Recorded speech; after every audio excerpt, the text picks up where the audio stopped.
केले पक्रेको त्यो चाहिँ? सर मलाई याद भएन त्यो चाहिँ पुरै यस्तो पक्रिन्थ्यो नि। त्यहाँ तिमीलाई ननिकालेको भए चाहिँ के हुन्थ्यो होला?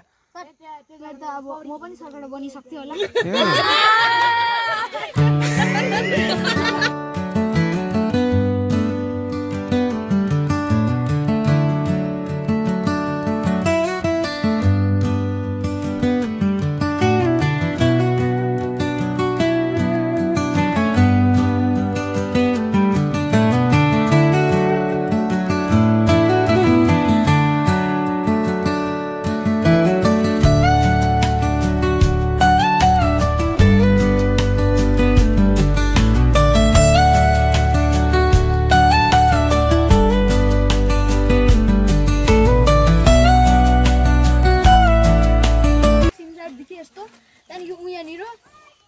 यस्तो बाटो जाने जग्गादेखि त्यहाँ गयो भने सरकाटाको अड्डा भेट्छ। हौ त्यो सरकाटाको अड्डामा चाहिँ सरकाटा भन्नेमा चाहिँ के बुझ्छ भने चाहिँ सरकाटा चाहिँ टाउको नभएको घिचरमा चाहिँ यसरी हड्डीको माला लगाएको, अन्त टाउको नभएकोमा चाहिँ यस्तो व्हाइट कलरको एउटा चम्किने टाइपको माला लगाउँछ। यहाँनिर सुसीलाई पुरै बजाउँछ।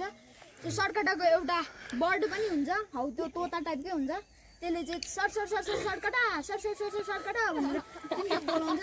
बोलाएपछि सरकाटा सुशीला बजाउँछ। हामीले इन्भिजिबल देख्दैन, हाम्रो छेउतिर सुशीला बजाउँछ छ भने हामीले त्यो सुन्नु मात्रै सक्छ। हामीले यताउता हेर्दा केही देख्दैन। अन्त त्यहाँनिर तान्त्रिकले बाँडेको पनि छ ढुङ्गा, त्यस्तो गरेर त्यो उयो गरेर बाँडेको पनि छ। यता आउने जग्गा पनि छ।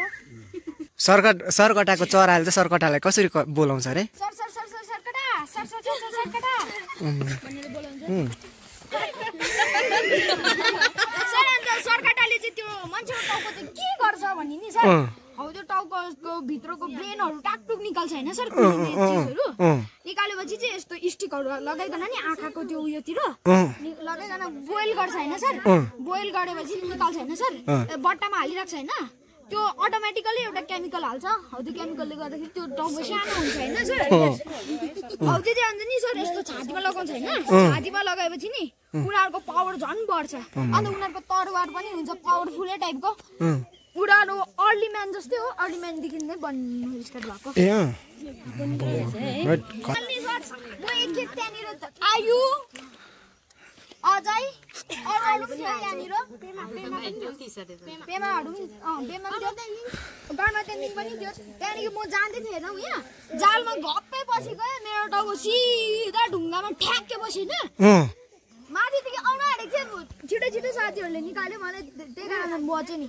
यस्तो ढल्योपछि चाहिँ यस्तो निक्लिनु खोज्दाखेरि नसकिने खालको पक्रिन्थ्यो। केले पक्रेको त्यो चाहिँ? सर मलाई याद भएन त्यो चाहिँ पुरै यस्तो पक्रिन्थ्यो नि। त्यहाँ तिमीलाई ननिकालेको भए चाहिँ के हुन्थ्यो होला? सर त्यसलाई त अब म पनि सरकार बनिसक्थेँ होला।